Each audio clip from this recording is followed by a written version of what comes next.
zərihinə tamaşa eləməyə gəlmişəm.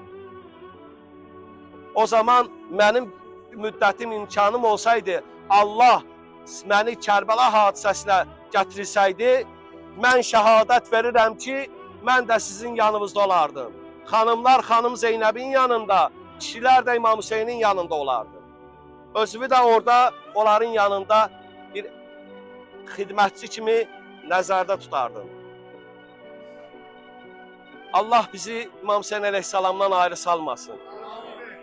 Biz ki 4 gün Kərbəla ziyarətində qalacağıq, çox həssas məsələlərə toxunuram. 4 gün ki Kərbəla ziyarətində olacağıq.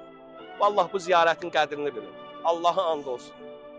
Nəinki vaxtınızı gedib bazarda həsr eləyəsiniz, nəinki vaxtınızı gedəsiniz, mənasız şeylərdə həsr eləyəsiniz. Gəlin and ol Allaha, oturun zəhrin bir kənarında baxın zərihə.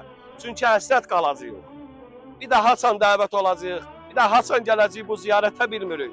Bəlkə də ömrümüz imkan verməyəcək, bəlkə də bu il ömrümüzün son günləri, son ayları, son illəri olacaq. Biz bilmirik bunları.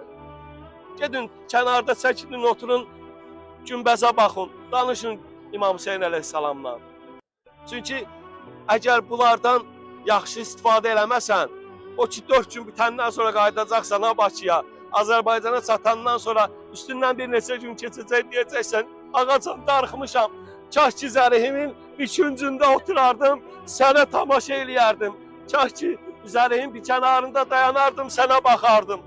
Nəinki vaxtımı boş-boş yerlərdə sərf elədim, nəinki boş-boş yerlərdə, bazarlarda dünya malına baxdım, aldandım. Bu peşmançılığı yaşamayasınız deyə deyirəm.